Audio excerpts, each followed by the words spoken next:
And we are live. Congratulations, everybody. You made it through the week. Another week of fantastic food safety, food quality, amazing products that we all enjoy every single day. The problem, if you work in food safety and quality assurance, is if you do a good job, nobody notices. But guess what? I notice and Caitlin notices. And we're here to tell you today, good job. We really appreciate all you do. You make our lives really awesome. Thank you. If you're new, my name is Bryan Armentrout, and this is the Food Safety Chat. I'm with the Food Leadership Group, and every Friday at 8 a.m. Mountain Time, 10 a.m. Eastern, we do a live stream and we talk about all things food safety.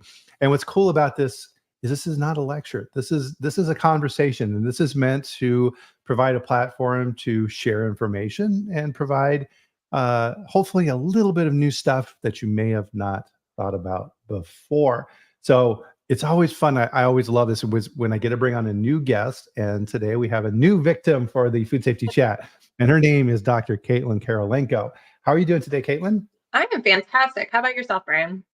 Yeah, not too bad. I mean, yeah, one of the things that we love to do here on the chat, we were talking about this a little bit here before we went live, is where you're at in the world and what your weather's like. And so I am in Loveland, Colorado, where fall has definitely begun. We're dipping down now at night. I think last night it got into the low 40s. So you start thinking about your plants and your sprinkler systems and all that fun stuff. But during the day, it still warms up really, really nice. So it's going to be around 80 degrees here today. So hopefully I'll be able to get out and enjoy some vitamin D. Where are you at, Caitlin? I am just outside of Washington, D.C. It's a little overcast today. Hopefully the sun will peek out later today, but we're looking at high 70s today. So can't complain about Nice. that. Oh, good. Tim's here. And Tim is one of our road warriors. And a lot of times when Tim is out meeting with clients and doing what he does, he tries to get back home to Tennessee, and it doesn't always work out for whatever reason. I always feel bad for Tim when he's online. You'll follow him on LinkedIn. You're like, it's almost like yeah, it's like Where's Waldo type thing or something like that, where you're following Tim as he's kind of going across the country trying to get back home. Cheryl's here. Elena, good to see Elena. Yep. Cool here in Denver for sure. Corey's in St. Louis. You can always tell the travelers, they use the airport abbreviations when they put stuff. So Tim's got some awesome weather. So cool. Love it. So one of the things that we do here on the Food Safety Chat, Caitlin, is everybody join us for a drink of your favorite beverage. Go Huskies. Cheers. Ah, wonderful, wonderful, wonderful. And I'm sorry to do this to you, Caitlin, but one of the things that we've got going here on the chat now is the dad joke. Are you ready for the dad joke? I'm ready. Okay, here we go. Why did the coffee file a police report? Ooh, that's a good one. I don't know. Because it got mugged.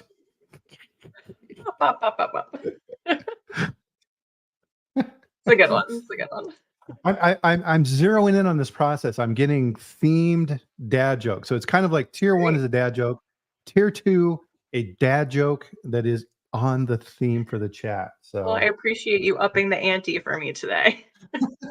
I had to. I just absolutely had to. Austin, don't do it. Don't do it. So gosh, we got a ton of stuff to cover here today. So one of the things that we do here on the chat is, especially when we have new guests on the show, Caitlin, is, tell everybody a little bit about you and what you do and all that fun stuff. Yeah, absolutely. So I am a food microbiologist by training. I currently work for IFANS, or the Institute for the Advancement of Food and Nutrition Sciences, called IFANS affectionately. It's a nonprofit organization that focuses on advancing food and nutrition science for public benefit. That's obviously a huge umbrella. So we break it down into different programs or specialty areas. Given my background in food microbiology, I'm in charge of the Food Microbiology Program Committee. So we work to proactively understand and control microbial food hazards. We do this through convening experts, hosting workshops, and funding external research on stuff like dry sanitation, which I believe is the topic of the day. Absolutely. And I don't see him here yet, but yeah, Neil had said that he was hopefully going to be on the chat here today, an amazing expert in this area as well. So we should have some really good back and forth. And that's what's fun about the chat as we go through this, Caitlin, as you'll see, is that we get some really, really cool expertise that joins us on these chats. So as you see messages pop up that you want to address, feel free to say, hey, Bryan, here's a cool question. Let's talk about this. Yeah, absolutely. So those are always fun. New Jersey Peanut and Tree Nut Processors Oh, Association. wow. Very cool. Little side note here. Yesterday I was on a conference call, and as we know, so FDA is going through this huge reorg, and we're starting to get more information on how this works and how FDA human foods is being separated out. You can kind of see here in the background. So this is Bill Marler's T-shirt that he had created, "Get the F out of FDA," which always cracks me up. Kind of separating out food from everything else, which they've done. I'm sure that Bill had no small influence on that. So thank you, Bill. But what's interesting on this, Caitlin, is that you're kind of at the hub of all these type of activities. And I was on this call and they were talking about some of the new names. It's like, okay, well, SIFSAN, right? These names that we've gotten used to, Yep. gone, it's going to be called something else. ORA, gone, going to be called something else. So massive upheaval going on within FDA. And I was just kind of curious, and it's a little off topic, but you're right there in the heart of it. Are you guys seeing any of that with your organization yet? We're starting to. So we do have FDA participation in a lot of our committees.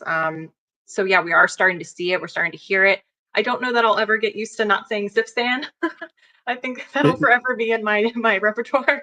So yeah, that's going to be a yeah, tough. I mean, it got drilled into our heads, and it was this catchy little, and a lot of times they don't work out too well, but that one just kind of was like, yeah, that was a good one. Yep, I agree. I agree. Yeah, it'll be interesting to see how that plays out over the coming months and what new acronyms we all need to get get used to now. Yeah, exactly. And so Duncan said there was a recall. So Duncan's over on the other side of the pond, and pate, listeria, and salmonella. Holy, okay, that's an interesting one. You would imagine as well that a lot of the processing similar to that would be, what we're seeing with boar's head here and listeria in their liverwurst. So I'd be curious. Thanks, Duncan. We'll see how that thing kind of plays out. So one of the things, Caitlin, here on the chat, one of our regular guests, we'll have to get Jose on here again pretty soon, is Jose is an amazing food safety expert. He does tons of consulting. He's a fantastic trainer, and he's also working on the legal side of things. And there's a little voice that now exists in my head. It's like that anytime we start a chat, and if there's a topic, Jose was always like, okay, we need to define our terms and what we're talking about. I'm like, so that's just become incorporated into the culture of the food safety chat. So part of this then is with my guest is kind of starting with those basics and saying, what is dry sanitation? How do you think of that? Yeah, so dry sanitation to me would be a sanitation process with minimal to no water. I'm immediately Mhm. thinking this is going to be crucial for low water activity, low moisture foods. Bacteria need water to grow. So you take that out and Mhm. you can use that as a way to protect your food in the absence Mhm. of a heat lethality step. So I'm thinking, this is particularly relevant for like flours, nuts, cereals, powdered milks, all of those good dry products. So when it's really critical with dry sanitation and with those kind of products to prevent that introduction of water into that cleaning process, because by adding that water into that process, now you're adding water to support microbial growth, and now you have potentially a contamination issue on your hands. So yeah, Mm. a cleaning process or a sanitation process without the minimalization of water would be how I would define that. Yeah, and that's a really good point, because a lot of times, if you're working with products that are naturally microbial resistant, so low water activity, things like this, people can kind of get complacent. And we found this out with products like peanut butter. It's like, oh, it's peanut butter. What can you do about peanut butter? And as I'm sure Aaron can testify to in a lot of different ways, we found out that peanut butter can be really, really risky. There was a very high profile warning letter and activities with a Jif plant where they had water in the facility where it infiltrates. And that's all you really need. And if you are producing, to your point, Caitlin, flour or something like this, and you have resident salmonella that's in that facility, right? It's just waiting. It's waiting for the right Yep. opportunity. Yep. It just needs the right opportunity and the right ingredients to grow. Now you've got a big problem on your hands. Definitely. And so part of this as well is with that dry sanitation piece of it, other risks then tend to pop up as well too. So as we were kind of talking about this, getting ready for the chat, pest control, right? Pest control can be really, really difficult. We talked about that last week as well, because you have Mhm. very unique pests then that you have to be worried about. Yep, no, absolutely. I mean, part of that dry sanitation is going to be that physical clean, that initial step Mhm. in that process, and that's going to be to remove all of that extra food debris that's compiling, and that could be, also an attractor to not only microorganisms but also to pests as well. So Mm. getting a really thorough physical clean as your first step prior to sanitization is going to be key. That's a good point. And yeah, let's kind of look at that at a high level. Generally, with dry sanitation, then, Caitlin, what are the different steps associated with the dry sanitation process? Yeah, absolutely. So, like I mentioned, there's going to be that first physical clean. That's going to be you're using your brushes, using your vacuums Mhm. to get rid of all of that debris. We didn't talk about this a second ago, but also to get rid of that debris for any biofilm formation. That's Mm. another concern. So, yeah, that physical clean is going to be your first major step. And then once that's thoroughly physically cleaned, removing all that debris, then you get into your sanitization. Mhm. Typically, it's going to be some sort of ethanol or isopropyl blend to that evaporates quickly, doesn't have any water. Another alternative could be possibly a chlorine dioxide gas treatment. So either one of those, but the sanitization step without the water, essentially. So Mhm. physical clean and then sanitization. And part of this too, relative to the chemical treatment within these different facilities, regs and what's allowed and what's not allowed has really changed over the years, because it used to be you would bring in a dry load of grains or flours or something, and that supplier had treated that, with a brominated gas or things like this, and all of that's going away. Uh, Alternatives are irradiation, and people kind of go, ew, when you talk about That's a irradiation. tough one, yeah. And heat, right? You can, heat treatment and things like this. So the tools in your toolkit for dry sanitation, it's a much harder box in some ways to operate in, isn't it? Yeah, I would agree.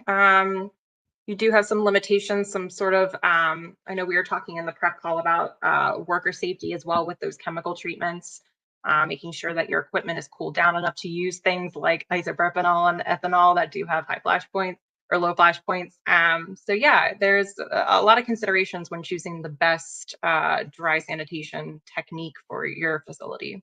And it depends, Mhm. right? That's every microbiologist's favorite phrase. It depends on your your facility and how it's designed. That yeah, that's a good point, because that's a lesson that I've always tried to teach the non-microbiology people within companies, for example, right? Is no, there's a big difference between micro testing and chemical testing. You're dealing with hopefully what is a homogeneous sample where your pH is going to be pretty much the same through the process. Where micro, no, it's not, right? You got a little bit of Yep. stuff here, you got a little bit of stuff there. You can culture it up, but it may not want to grow, and it may be heat stressed or things like this. And this is always something to watch out for in plants is, oh, we had a positive hit on a micro test, and all right, we'll go back and do some more resampling. Oh, okay, the resamples are all fine. Maybe, right? Yep. It's not a The guarantee, negative, obviously. it's not a canceling game. A negative does not cancel out a positive in this particular situation. I agree. And I see a comment just came in from Larry about biofilm formation, and I know we kind of glossed over that really quickly, but yeah, absolutely that physical clean is going to be crucial to get rid of all of that food debris that can then feed any residual bacteria that's still there and create that bioformation. And that's a sticky, pun intended, mess Ah, that you're now in if you have that biofilm formation. So yeah, great point. wow, no, that's a good point, Larry, and thank you for bringing us back to that, Larry, because we had a million different things going on here with this topic. Is so generally then, Caitlin, with biofilm formation in production facilities, it's usually associated with water. Is that still the case then with dry formation of biofilms, or what do you see?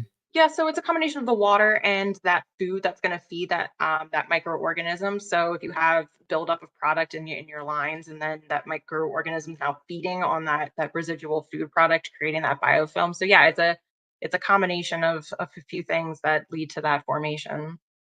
Mhm. Um, Interesting. That is really interesting. So, any particular areas of biofilm formation from a microbial standpoint that would differ with a wet process? I mean, so for example, like a listeria or something that's able to, kind of get in a niche and be in a wet environment where it's got that type of, constant nutrient source. Are there any other selective organisms on the dry side that are more likely to do that? Cronobacter, I don't know. Cronobacter, I don't think forms a biofilm. No, no, it's going to be more of your listeria. It's the physical. It's just going to come down to your physical removal of that, and making sure that your physical step is thorough enough to clean, and making sure you're getting rid of all that. So it's not a difference in organism. It's coming down to your cleaning protocol. So it all gets back to, making sure that you're controlling that environment correctly.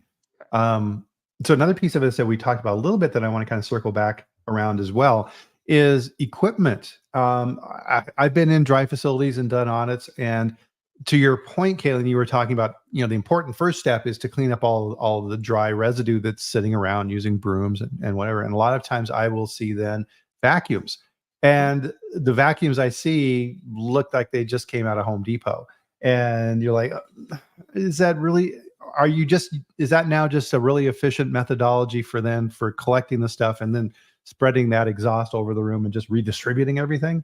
I suppose. I haven't personally seen that, so I don't know what the justification is there. I would assume you'd probably prefer something more filtered, and a Yeah. more specialized technology. I also hope that it's being kept in purely the dry area that you're cleaning, that it's not being used elsewhere, like you're not vacuuming your office with it and then pulling it back into the dry facility. So I'm hoping it's being segregated, to that area that you're intended using. So your dry cleaning tools should be kept in your dry area and not Yeah, used that's a anywhere good else.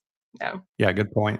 A part of it too, from like you have really fancy vacuums, HEPA filter, pharmaceutical type clean room vacuums that capture everything coming back out, and those suckers are expensive, but it's definitely money well spent. And and to your point, Kaylin, right? You need to have, if you have a plant, because a lot of times you have a combination plant. You'll have, like the example we were talking about was a dairy processor. So let's say that they're making cheese, and 90% of the waste stream from cheese is the way that's left over when you make the cheese. And people were very ingenious and said, oh, what do we do with this stuff? And they figured out ways to fractionate it and dry it. So now you've got this wet process that is creating also a dry product, and those two things need to be treated very differently in that facility. Yeah, absolutely. I mean, your hygienic zoning is going to be great for that, whether that's some sort of physical barrier or a visual separation of those two processes. Again, mentioning keeping everything separate. Your cleaning tools should not jump back and forth. I mean, it can go the other way too. You can start out with a dry product and go to wet. So if you're bringing in flour that's going to make a dough product, Ah. so now you're doing the reverse of that. So it can go both ways. But yeah, making sure that you're keeping those two hygienic, using your hygienic zoning to keep those two zones separate, to reduce contamination. Yep, it all comes down to people, plant, and process, and part of that, and something to think about here, and that's what we try and do here on the chat as much as we can, Caitlin, is to give ideas of people, things for people to think about. Because a lot of times at night you'll have a sanitation crew, and are there dedicated crews for wets and dry? So if you have a wet crew that goes in there and cleans that cheese equipment and then trots over into the dry area, maybe not a good idea. What are you cross contaminating when you do that? Plus, it's a completely different mindset. Oh, So a lot of times the sanitation crews that deal on the wet side of the business, everything gets foamed down, and you got you go into the plant at night and you watch what these guys are doing, and they got the whole suits on and they're just going crazy. Not what you want to do on the dry side for sure. no, absolutely. That's a great point. Yep, great comments, guys. Keep them coming here. Oh, thanks, Tim. We got a suggestion here on a company for equipment. Thanks, Tim. Appreciate that. Make sure everybody sees that. Because part of that is you got to have the right tools if you're going to do the job. Because part of it too is there's a really big chunk of risk associated with dry versus wet. So one of the things that we were talking about is, what are your clean breaks? And this is something that is super important in food manufacturing from a food safety standpoint. So I call them, Caitlin, bookends. So, CIP, and then you run, and then you shut down, and you've got another CIP, that period of product that's in between. What interval are you comfortable with if there is an issue? What are you doing with rework? And we'll kind of talk about these different subjects too. On the dry side, these windows tend to be really big, don't they? Oh. I love that you used, I heard the word risk come up, and I'm going to use the phrase again. It depends of Mhm. what kind of risk you're willing to take. So yeah, I mean, introducing water into that system is going to be your biggest risk. So how Yeah. long are you willing to risk and go without introducing, potential water or introducing that clean break into the system? How long are you willing to go? Mhm. Obviously, there's some other factors that go into that. Quality of the product can go into that. You run your system for so long, there's eventually going to be some sort of potentially quality issue that's going to come into play. Eventually your equipment needs to be maintenance. That can go into it. So yeah, there's a wide variety of factors that go into your time interval and how long you want to run your system for. Right, that's a really good point, and so part of this is the constant back and forth between operations and quality food safety. Because if you're running a drying operation, incredibly energy intensive. Most of the energy in a production facility, if you're doing dry products, goes to the drying process itself. So if you've ever been in a dry plant producing whey powders or things like this, you have these gigantic, multi-story tall drying vacuum chambers that are injecting these liquid materials into these drying chambers at like 5,000 psi through these teeny tiny little nozzles. And to your point, the goal with that is you want to keep that equipment running as long as you can, because shutting that down and then restarting and getting all that heat back into the system, wow, that's incredibly expensive. So the plant wants to run that drying equipment as long as they can. That's the most efficient way to do it. But to your point, Caitlin, then that also adds risk into the system, because now your bookend from your cleaning to cleaning is really getting big. And as we've seen in the dry space, you can have some massive recalls. So flour with E. coli, and these products with these multi-week runs and millions of pounds get into everything. So your potential risk at the supplier side. So if you're buying flour from a company and using it, to your point, Caitlin, in dough or something like this, and you're making a product in a bakery, the exposure window is huge, isn't it? Yep. No, absolutely. That's a great point. Yeah, so that's something you have to take into your risk window, right? So I would also encourage, I think this is a good conversation to talk to your supplier before that's an Mhm, issue. So when you agree to take on that supplier, make sure you're talking, understand their process. What mhm. controls do they have in place? So really having that relationship with your supplier probably before a point, so you can understand what they're doing to treat their product before it gets to that point, is also helpful. So just wanted to put a plug in there to know your supplier, talk to your supplier. Right. Well, and this too is where you need to really put on your microbiology hat. Is if you're looking at buying these suppliers, and you get the nice, pretty COA that says, "Oh, okay, we'll keep with our flour example here. We are buying flour from this flour supply company," and the COA comes in, and they're testing for the chemical parameters, and they're testing for micro, and they're doing the right stuff. They're looking at salmonella, they're looking at E. coli. Let's say that they're doing SPC and yeast and mold to make sure that the quality is looking well. To your point, Caitlin, okay, fine. Uh, what's your sampling protocol? How big is your lot size? And there was a huge recall in Minnesota a number of years ago with a non-fat dry milk supplier, and they contaminated all kinds of stuff, including military meal ready to eat kits with this flour or non-fat dry milk that was being purchased, and they caused a lot of damage. When FDA went in to investigate, the plant was only pulling like 25 grams out of a production day, which turned out to be like 250, 300,000 pounds of product. And FDA looked at that sampling plan and went, no, you guys are high. There's no way that you can detect with that size of sample. Recall it all. And it was a massive recall.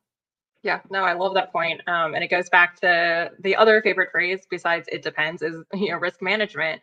Yeah, it's great. You can probably not find anything if you take one sample in a very large pot. Yeah. But is that really in your best benefit? Are you really going to be able to find the things that you need to find with that small of a sample size? So yeah, it's a balance between supplies and sample size with the risk that you're going to take by not sampling. So it's Yeah, a great yeah, point. exactly. And you need to understand the different sampling protocols as well and what FDA is looking at. So what is class 1 testing and how does that work and how big does your sample size need to be? How are you actually gathering those samples? How do you, okay, yep, supplier, we're doing class 1 testing in duplicate. We're taking 375 gram samples, composites across the runs, the yada yada. Okay, great. How are those samples being pulled? Oh, we just, take a bag from the beginning, middle, and end, and we take some. No, probably not sufficient. Do you have an auto sampler in place that's automatically, getting a little bit of powder out of the entire production run, so you've got a nice, clear picture through that? The other piece of this, from a microbiology standpoint as well, Caitlin, is these dry products and how they're produced are stressful on the organisms. And some organisms that are very robust, right? Salmonella is really good at surviving stuff. Yeah, love it. They may be injured. Back there as well. Yep. Yeah, exactly. And what type of methodology is your testing lab using to maximize the recovery and making sure that those little damaged guys that are floating around in there have a good chance of growing, because you want them to grow. To your point, Caitlin, you're kind of covering your eyes and not seeing. You're just waiting for a problem to happen. Yep. No, absolutely. I like that phrase that Duncan used. How hard you look for stuff depends on how much you want to find what you're looking for. I think that's exactly it. Yep, perfect. Thank you, Duncan. Yeah, keep the questions coming here, guys. So there's a question here from Brent. Let's see what Brent is looking at here. Does the food world ever exchange research and best practices with pharma and healthcare? Oh, so I don't see him here on the chat here today, but we have a fantastic resource here on the chat, Cortland, who is very involved in the lab world, and he has extensive experience in those areas. Short answer to your question, Brent, no, we don't, and it stinks. And I think this is where groups such as the Institute for the Advancement of Food and Nutrition Sciences, teaching, helps. Because what I've seen, Caitlin, I'm sure you see this too, is, okay, yeah, we have segregation between food, medical device, pharma, all these type of things. We don't share information. And even within the food industry, we do a really poor job of sharing information. So the dairy guys don't talk to the meat guys, don't talk to the produce guys. We all have our own little silos. And I think it's most indicative is that hiring practices, for example. If I'm working in a dairy company and I'm getting resumes from a meat quality person, I'm like, they don't know what they're talking about. Really? From what I've learned, it's extremely sophisticated from a microbiology standpoint, what they do in the meat industry. We could learn a ton in the other industries from each other. And good segue on this, Brent, as well, is that's why we do the chat, right? We want to get that cross-pollination within these industries, because food safety, right? It's not a point of competition. We need to share information. And I don't care that Boar's Head, had these terrible flaws and failures in their plant in Jarrett, that it was a meat company, and go, this liver, that doesn't apply to that. No, it absolutely does. As you read through the flaws and the failures in that facility, there's lessons that everybody can take away from that. No, I think that's, first of all, I love that you brought up that point. And I think, low moisture foods in general is such a broad category, right? So, or we're talking about dry sanitation today, and we talk about low moisture foods. That's such a big, wide variety of food products, everything from flours and peanut butter to like beef jerky. That's a ready to eat low moisture food that relies on some of these processes. So yeah, it's not a silo to a certain industry. And yeah, I love that idea of, collaboration among the different industries to tackle food safety. There's Cortland. Cortland the lurker, there you are. We know nothing in pharma advice. I find that highly unlikely. That's just what you're doing, because. So I saw here some comments. Larry saying he's seen a little bit of technical issues on my side, guys. Everything is looking good. So that's part of the challenge here. But don't forget, right? These videos, you can go back to LinkedIn and watch these with the recording. They remain on there. So there's ways to look at it after the fact.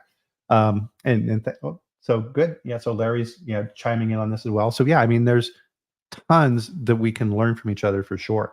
So really, with that clean break methodology, there's all kinds of different parameters you need to be putting into consideration here. And another one that we didn't mention as well, Caitlin, is how well do you know the supplier, right? If it's a brand new company that just started up and you have no idea who they are, you need to be very careful, right? If procurement comes to you and says, "Hey, Caitlin, we just got this screaming deal on this flour from this company in Uzbekistan or wherever," oh, really? Okay, well now my FSMA ears are going up, and I've got a lot of concerns with that. Um, you need to, as you know, Ronald Reagan was famous for saying, "Trust but verify." Okay, fine, but we're going to make sure that you're doing what you say you're doing. One of the things that people tend to overtrust, Caitlin, on the new supplier side is, okay, well, you're a new supplier, and I need some samples and pre-shipment samples and these type of things. They're like, "Oh, sure, no problem. We'll send you some stuff." And it comes over to you and it's absolutely pristine, perfect, right in the middle of the spec. Um, did that sample actually come from the lot that you're going to be receiving? It's a great question. Maybe, Yeah, and maybe I think I not. mentioned it earlier. Yeah, have a relationship with your supplier or potential supplier. Ask those questions. Ask what they're doing. What are their controls in place? Ask those questions. Yeah, Can't ask too many questions on that, doing especially when you're receiving that product and it's going to go into another ready to eat product. Obviously, you have oh, a little more flexibility if it's going to go into something that has a heat lethality stat. But yeah, if you're putting it into another raw, ready to eat product, um, yeah, ask those questions. Get to know your mm, supplier. What are they doing? Because that's eventually now going to be your problem, right? If you take on something that has is contaminated and you've put it into your product, so now it's your problem too. So better to ask those questions early. exactly. Well, and that's a really, really good point. So what I wanted to bring on to what you just said there as well, and so it doesn't get missed by the audience here, is that um, I'm always amazed when you're looking at a potential new supplier, right? And you're going through this risk evaluation. To your point, how much volume is this? How's this going to impact my product? What am I actually making within this? What's my risk profile associated with this? Is gathering the documents is fine, but what I found as well, Caitlin, is you can learn a lot by picking up the phone. Oh, So there was a previous supplier from a company I had, really critical ingredient we're looking at buying. Had no idea who they were, had no ideas of their processes. They were located in Southeast Asia. They sent over their documentation. I started looking at it and I had questions. Um, so I got the owner of the company on the phone. So we figured out the right time to talk. And I started asking questions and really diving down into that hazard analysis of, okay, well, help me understand what you're doing here because I don't quite understand what you're up to. And after about 10 minutes of this, he said, "Hey, Bryan, listen, look, I'm a small company, and what you've been reading through is what I paid the local university to write for me because I knew that in order to sell in the US, we had to have this food safety plan in place. And this was done so that I could get into the market." Oh, okay. Well, that's just increased. Did we send somebody over in person to qualify that location? Yeah, absolutely, we did. Because we learned a lot of detail behind the scenes that you didn't necessarily know unless you actually talked with them. So don't take stuff at face value is the lesson from that. yeah, absolutely. It's great advice. So another point on this as well is that sampling side of thing relative to trust is have a tiered sampling program. So if you have a new supplier, start out with a really high sample rate for incoming raw materials. Don't just accept the COA. Nestle does a great job of this. And as you gain trust in them, okay, no, well, now I'm going to back off to this level of sampling. Now I'm going to bring them down to trusted supplier. Well, that works the other way too, is you can pop that back up if you have any type of an issue. So really understand that because part of the problem is, and I hear this too, Caitlin, I'm sure you hear this too. I'm curious what you have to say on this is I'm the end user of, to our example, flour. It's like, oh, okay, well, I'm getting in this flour from this new supplier. I'm going to do my own pathogen testing. Yeah, I mean, you can, and that's within your right, but that could have some big ramifications because a lot of times these are big lots. Yeah. So let's say, for example, that lot of flour that's coming in, you're using in your facility multiple times. Okay, so that now means that you need to have hold and release in place for everything with that lot. And to your point, ready to eat. What happens if you find something? You need to look at these things closely. Yeah, it's a again a cost time benefit or risk that you have to take. Yeah, no, I completely agree. It's within your right to do it. Is it necessarily best practice? I don't know. I think there's an argument to be made for that it's not. Yeah, Um, yeah. Sometimes within quality, right, we just think of things within our context, yeah, and you need to look at it from a business system standpoint as well too. You're also impacting potential other manufacturers, because if you test and have a hit on that lot, ethically, you need to tell that manufacturer, hey, guess what? I found salmonella in the flour you sent me. They now need to then track that down on their side and notify all the other customers that got that lot of flour. And this is why a lot of times, especially in that industry, you'll see these recalls that just go right. They're huge because everybody's using it and it impacts everyone. And FDA will say, well, all right, microbiologically in these products, I probably won't find it if I resample. Anybody who uses these lots, recall it all. Yeah, there's major implications of it that I don't know that are worth it. I think the comment that just came in is sampling isn't a one size fits all. Is a great point. Again, it depends. Again, we keep going back to that. So yeah, it's a great comment. Yeah, and definitely, and this is where I think experts like Caitlin and outside sources help, because you can then put together, to Jill's point, and thank you for that, Jill, is put together what you think is a good program and then ask experts and say, here's what I'm thinking from my program in my facility. Does this make sense to you? Sometimes just having that fresh set of eyes is invaluable. Yep, absolutely. So with the sample size, I think that's really important. The specialized ingredient. The other piece of this, which I think sometimes gets glossed over, Caitlin, in your food safety plans for dry products, is your target audience. And you had mentioned Coronabacter. And if you're manufacturing infant formula and you're making a dry product for your clients, right, these little babies, your risk profile is going to be very different. Yeah, no, absolutely. Yeah, especially for Coronabacter. I mean, that's going to be really important for infants and high risk populations. So yeah, testing for that, testing for salmonella, testing for your indicator organisms, having more of a robust sampling plan for, especially for your environment as well, is going to be critical. Yeah, and so you need to understand that as a manufacturer. You need to have, and again, right, this relationship's a two-way street. Your company is selling these raw materials for further processing in most cases with dry ingredients, and you have those ready-to-eat products. So let's say that you're producing a product which then goes into a dry blend, right? There's nothing that's it, right? Whatever's in there is in there. Infant formula, huge, and I think infant formula really, and we saw this blow up, for lack of a better word here, a few years ago with infant formula.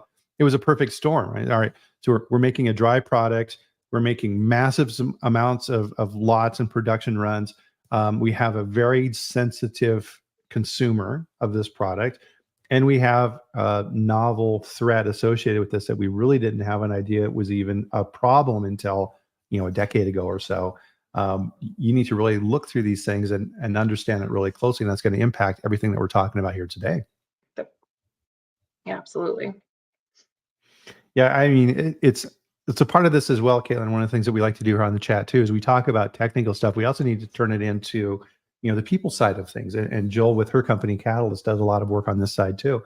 Is that, imagine, put yourself in the shoes of that food safety manager at an infant formula company. How would you like to be working in a plant that causes illness or, God forbid, worse, for children? Right? How do you live with that? And that emotion and that reaction to making sure that you're keeping people safe needs to be employed into the process. And I think that's something that sometimes we gloss over because we're being too technical. No, I think that's a great point. Because yeah, there is this whole human component to it. At the end of the day, we're making products for people, right? And for people consumption.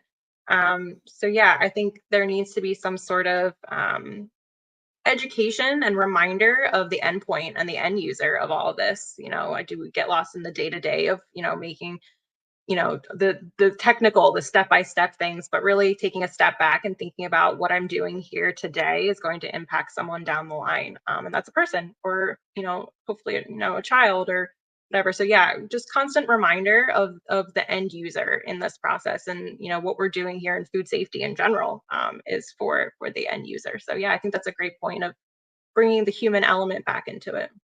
Right. I mean, so back to the Boar's Head again, is that, Boar's Head's a privately held company. It's a family business, and they have, now killed 10 people. Imagine living with that burden, for the rest of your life. And if you're on the victim, and I use that word purposely, right? If you're on the victim side of the equation, so a lot of people here on the chat know Dr. Darren Detweiler, who lost his son to the Jack in the Box E. coli contamination issue. And what was strange about that as well too is that his son didn't directly eat contaminated product from Jack in the Box. His son became ill and sick from another sick child in daycare, right? So you got that cross contamination going there, and his life right, was never the same, and it completely pivoted what he did, to help everybody else understand these risks. So we need to keep those elements in mind. No, absolutely. I think you brought it up at the beginning of the show about how hopefully you never hear about us in the food Yeah. safety side. And that's for the best. I'd hope you never hear about the work that we do. But when you do, yeah, that's a heavy burden to carry. So I think it's easy to get caught up in the mundane of the day to day of what we do. But taking the Mhm. time to reflect on that, there's serious implications if we lose sight of what the day to day is trying to accomplish. Yeah. And one of the most dangerous, phrases you can hear in food safety is, "Well, we've always done it that way." Eh, And if you hear that, for me, that's more of a warning bell than anything else. That means, uh-oh, right? And we saw this with Boar's Head. Bill Marler had posted a story on this where a sanitation manager who came into the company and saw these problems, tried to fix them, and met a brick wall, and he knew what was going to happen, and unfortunately it did, right? So is he going to be testifying in the court cases? Oh yeah, absolutely.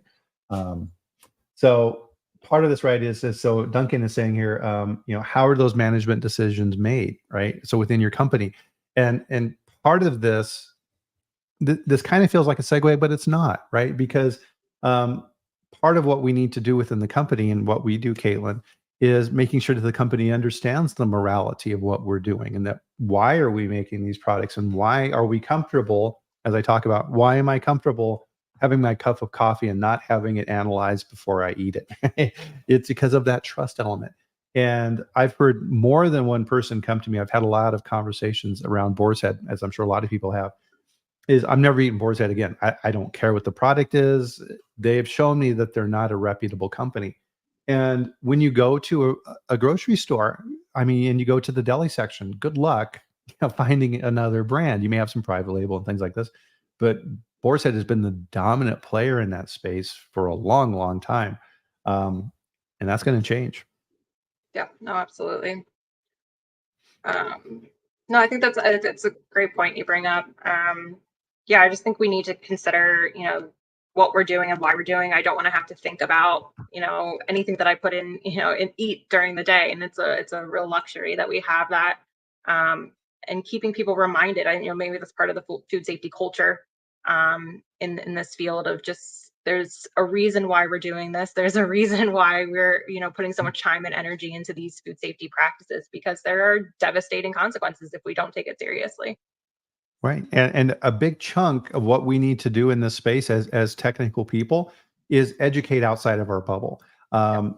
And so when we have a natural disaster, so the hurricane, and oh my goodness, right? Terrible. All right. So power is down, transportation is out, resources are thin. Um, Food safety, right? You need to be thinking about that. So the water treatment systems within those locales gone. So how are you managing at a personal level to make sure that what you're eating and what you're doing is safe, and educating people around you around those things as well? You see notifications, from different government agencies. Hey, be careful, during but most people aren't going to, if your house is 5 feet underwater, you're not reading notifications from the government, right? You're hoping that you can, find your dog and that everything is okay, and some of the other terrible things that we've seen coming out of this. We need to educate people around those things. Just the And simple practices in your home. prior to an adverse event happening, right? So like you said, no Yeah. one's listening once the thing's already happened. It's getting that education in before something happens, so that Mhm. hopefully people can react prior to something or know what to do when something does happen like that. Yeah, and the weird stories that we're seeing coming out of here too is that, all right, you have an electric car, and now it's been exposed to a high level of water, and your car's shorted out. Okay, your car's done. And I also saw, who knows if this is true, right? We're kind of in the fog of war relative to information on the hurricane. But watch out for electric cars. If they get in contact with salt water, they could potentially, start on fire. True or not? I don't know. We'll see what kind of comes out of that. But all these weird things. So, for example, I was reading too that people couldn't get back into their houses because their little Ring cameras that everybody has installed to let you in don't work. They don't work now. So it's like, got a problem. Yeah, yeah. So I think, and this is kind of an interesting little side conversation we have on this, because it's kind of coming back to the dry sanitation side of things. Is your plan is much more important than the execution in some ways, and you really need to understand that context of what you need to do in that dry facility. Is okay. I need to separate out my wet processes from my dry processes. I need to think about my people on those things, of how they're doing that. Because a lot of those things on the people side as well, we talked about that sanitation crew side of things, Caitlin, but also just day-to-day people, management, QA people, who's trotting back and forth between those different areas in those plants. A lot of times, whoever's operating the dryer needs to understand information on the solids and all these type of things to have a good dried product. So he's going back and forth to the lab to get samples tested. Where's that person going? Right. And what are they tracking back and forth between those two different areas that you don't know about? A lot of times in dry areas, you'll have floor mats, with powdered quat in these type of things. And you'll see these pictures in plants where the stuff just gets tracked everywhere. Right? So is that a potential contamination risk? You need to think about those things. Yeah, and being proactive. I mean, you're never going to know what the problem is until you have the problem, but ask those questions, right? So as you're developing your plan, what can go wrong? If what goes wrong at this point, what can go wrong here? And work through those, Yeah. how would you solve this if X, Y, and Z happened? How would you address that? So yeah, being proactive. I saw that comment come in, proactive approach Yeah. into creating this. You're never going to know what the plan is, or the problem is that you might run into, but be proactive, think about what could happen, and design a plan and have an idea of a plan in place of what you're going to do if that should happen. Because Yeah. like the hurricane, it's too late to put that plan in action. You're panicking, and Right. that's not a good time to put a plan in place. Is when you're panicking. Yep, the time to build the plan is before you need it. To Cortland's point here, you need a disaster recovery plan. Yep. So, a couple really good examples in that area are then, okay, we need a disaster recovery plan. So you have these production facilities in these areas, power goes out, all your equipment shuts down, and now you need to do a restart. You need to think about what's the correct way to do that. You have a massive rainstorm from the hurricane. Now all of a sudden you've got puddles of water in your dry plant from the roof. All right, what's hanging up on the roof? Birds. What are birds depositing on your roof? Salmonella. Now that's getting down in your plant, and if your dry plant employees don't understand the risk of that, and they're chomping through that puddle and walking around through the dry plant, they're doing a really good job at distributing that pathogen around in that dry facility. Yep. No, absolutely, it's great points. Yep. So one of the things that definitely, and this got me really excited too, because you're on the cutting edge of a lot of these different things. And one of the things I wanted to dive into with you today here as well, Caitlin, is new stuff, new Yeah. technologies coming out. What are you seeing out there? Yeah, let's talk about new science. Yeah. So I have to put a shameless plug in for some work that we're funding right now. So it's working on developing a non-polar liquid antimicrobial system. So the idea stems from looking for an alternative to alcohols, which could have, you need to wait for your equipment to cool down before you can use it. It has a low flash point. There could be some sort of, fire component risk to it. So what's something that doesn't involve, alcohol? What's an alternative?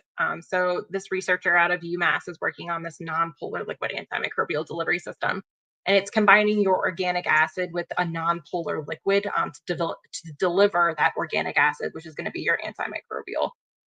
So yeah, it's utilizing this hydrophobic environment with those non-polar liquids to deliver that antimicrobial. It has a higher flash point compared to ethanol and isopropanol, so giving a little bit more of a safety component. I know there's residue testing going on with it because obviously that's a concern. We don't want to use anything in the system that's going to then deposit a residue back into the system. So that's really cool work that's going on a more like Hmm. chemistry level, which I think is really fascinating. There's also work going on at Cornell on superheated steam, or dry Mm, steam, I think it's more colloquial called. It doesn't leave moisture or condensation on the surfaces. Data has shown that it's been effective at pathogen inactivation in well-controlled environments. So I put that little caveat there. uh-huh, When testing was expanded to more facility-based environments, there's an issue with the temperature decreasing the further the nozzles away from the food contact surface. So that uh-huh. decreases efficacy, right? So that temperature is reliant on that kill. So the farther you're away from that, um, so there's some practical limitations to that technology that's coming out that still needs to be figured out. So there's some cool stuff on the horizons that are giving us some different alternatives and for dry sanitation. Well, and also it's a little riskier from a personal safety standpoint. You're Exactly. Yeah. dealing with highly pressurized, Yep. high intensity steam, and you have to be close to the surface. Yes. How are you doing that, and how are you making sure that your team is safe? Yeah. So it looks like it's great in well controlled environments. We'll see if they can figure out some of those more practical concerns. Because then, yeah, again, getting in between all of those nooks and crannies in your production facility is another challenge. Just physically getting there, right, is an issue, and as well as distance and control. So yeah, we'll see if they can figure out some of those more practical solutions as that technology develops. Interesting. So Larry had a question here for you. Yeah. Is what does the data say about the antimicrobial results? How long of a test plan? For the dry sanit or for the dry steam or for the non-polar liquid technology. Yeah, yeah. Give us a little more clarification there, Larry. So I we'll was gonna wait say for both more are information on that. still the non-polar is still under development, so I don't know that I can really release too much of the data on that. It looks promising, I can say. Um, I know the dry steam had some pretty solid kills on the anti or for the pathogens for that study. But yeah, TBD on the non-polar. Hopefully, we'll be able to release that data soon. Interesting. So Duncan was asking about paracetic acid. Any Yeah, comments on that? yeah, that's a great option as well. I know there's a bunch of different testing going on with that as well. But yeah, efficacy is great. Yeah. Mhm. Let's see here. So Larry was saying so for both. So what do you got for both of those areas? If there's anything further you can clarify. Yeah, like I said, the data's still coming out on the non-polar liquid, so Yeah. hopefully we'll have that in the coming months. And then, yeah, in great conditions, the dry steam seems pretty effective against a wide variety of pathogens. We just need to see if we can get it more effective in a real world scenario. Gotcha. Yeah, yeah. Duncan here is saying alcohol. All right. Yeah, works really well. Surfaces have to be clean, right? With any type of a sanitizing process, you have to have a good environment to do that. You can't sanitize dirt. I think that's what Neil had said before as Yeah, well. it's a great point. And you can't. And plus, there's also a safety risk, right? So now you have, of course, these type of chemicals are really volatile and easy to go into an aerosol type solution. You have to be super, super careful. And that's a huge concern on the dry side of things. So sugar, flour, we've seen explosions from I think was it there was a sugar processor in Savannah, Georgia here a number of years ago that had a gigantic explosion at their facility. So your equipment needs to be designed for that as well. Yep, no, it's a great point. Yeah, I don't even think we touched on that, but yeah, your design of your equipment meant for dry sanitation is another key consideration when you're designing your plant. If you can design your plant, obviously from scratch, but yeah, that's a key another consideration in your plan. Yep. What about so one of the things that I'm always concerned about in dry products is spores and anything going on in that area as far as spore inactivation. Yeah, that's a great question. I actually just submitted an IAFP proposal on spore inactivation, so hopefully that will get accepted. Yeah, there's some work going on there, particularly in Europe. I can't really speak to the details of it. I'm not as familiar with the spore work, but I know it's more common over in the European countries rather than here. But yeah, hopefully more information could come out on the spores as well, especially with bacillus. Mhm. Yeah. Yeah. You just hit a hot button there for me, right? So, Bacillus cereus, right? It's been kind of the stepchild of pathogens, and it's becoming more and more important. Used to be, oh, that's the sick. You get sick from the potato salad that sits out at the church brunch, and it gets some toxin produced in there. But we're seeing, Caitlin, more and more of is in these new spaces and these alternate ingredients that are being developed. So plant proteins, anything that's in close contact with the earth through that process. So pea and rice and oats and all these type of things have a higher incident rate and a higher risk associated with this. And you can get spores. And if your process itself is then selecting for certain types of spores, so thermophiles, mesophiles, things like this, you need to understand that as well for your process, right? Yeah, no, absolutely. That's great points. I know there's some work going on about psychotropic also too, about spores. Hmm. So, refrigeration temperature, which is, yeah, kind of surprising to me as well. So I'm kind of curious how that's going to play out once that data is released. But yeah, no, that's great point about Hmm. spores. That's probably a whole nother separate show Oh and yeah. conversation. Oh yeah, absolutely. And anything relative to aerobic versus anaerobic in those capacities? Are you seeing any differences there from a technical standpoint? Um, I'm not as familiar with that data. I'm more on the, pathogens. My expertise is in Salmonella, Listeria, and that. But yeah, I'd be interested to see if that's playing a role. Yeah, I mean, it just seems like anecdotally over the past few years, I've seen, a few more, botulism, Clostridium botulinum cases than you would Yeah, normally expect to see. So I'm curious if there's something developing in that area. yeah. It seems like I mean, it's kind of hard in food safety. There's always something popping up and something new and a new concern. So it's And it'll that's be what interesting to see how that's that. why I love microbiology, right? That's why we love it, because we're dealing with an adversary that's constantly evolving and changing and figuring out new ways to create a niche and Yeah, all these type of things. So yeah. one Never last bored, question that's here for for you sure. is Larry wanted to know about dry ice cleaning. Any thoughts around that? Oh, interesting. Yeah, I'm not familiar with dry ice cleaning, so I don't know that I can provide any perspective on that, but interesting. Yeah, so yeah, I know very little about that as Yeah, well. Is that yeah? So you have essentially pelletized, carbon dioxide particles that which you then blast at a surface, which interesting. then evaporate off. There's obviously safety concerns with that then as well. You're like, oh, it's carbon dioxide, it's fine. Well, if you're cleaning stuff in a confined space and you're creating this nice cloud of carbon dioxide, you have to be careful with asphyxiation, and Yeah, you can end up with some bad results there as well too. yeah, absolutely. Ergot poisoning. Wow. All right, yeah, we're going down some rabbit holes here for sure, Duncan, as well. All But good. one of the things that I promised her with the chat, Caitlin, is how amazingly fast it goes. And guess what? We're already at the 56-minute mark. So let's kind of bring this back up to the Sure. 30,000 foot level. Fascinating conversation here today. What would you like our audience to leave with today? Yeah, I think dry sanitation is probably isn't clarifying, but it's complicated, right? And it depends. So yeah, taking a look at how this applies to your own system is going to be critical. I love the call out that we had. I know it was a bit of a side conversation, but the call to collaboration, within different commodities and different fields, I think that could not be more important at this time is to talk to each other, collaborate, um, learn from each other, ask questions. I think that's a statement that came up a lot throughout our conversation. Ask your suppliers, talk to other people who know more than you. So ask those questions.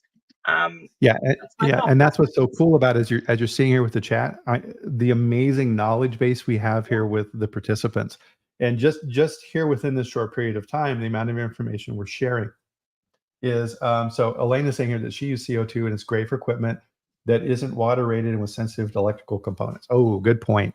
Yeah, Is that a lot of times in facilities, Caitlin, what you'll see, and this is true in dry areas as well, is regardless of what cleaning methodologies we're talking about here to get to this, plants cover up the electrical panels, the PLCs, the switches, and FDA loves to sample from an environmental monitoring standpoint those secondary zone 2 surfaces that don't get cleaned. So thanks, yeah, Elena, for bringing that up. yeah. How are those getting cleaned? And to Duncan's point, that may be the perfect opportunity then to use that ethanol alcohol wipes with on those surfaces before you start production to clean them, and doing it in a way that's friendly to the equipment, because that's a huge part of this too that we didn't Yeah, really talk about. absolutely. It's a great point.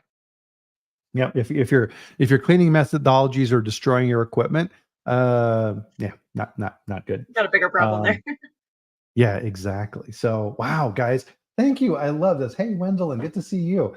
Wendelin was a guest here on the chat a while Oh, ago too. We had a fantastic conversation. oh, So thanks awesome. for joining us. So this week, guys, unfortunately, time ran out. So this is the end of the chat here for this week. Fantastic, Caitlin. Thank you very much for your insights. Yeah, Really absolutely. Thanks for interesting. having me. Yeah, it's glad to have you on. And so, of course, guys, back here next week at the same time, so where we live stream on LinkedIn and YouTube at 8 a.m. Mountain Time, 10 a.m. Eastern, where I'll bring on another amazing guest like Caitlin here, who can help us all figure out what are those things that we need to be thinking about. In the meantime, enjoy your weekend. You earned it. Have a great time. The leaves are turning. It's a beautiful time of year, one of my favorite times of year. Um, Tim isn't going to have any travails, so that's always a good thing. So glad that things are working out. Cortland, thank you, everybody. Amazing comments. Really enjoyed it today. So have a great one. We'll see you back here next week. Thanks, everybody. See you then.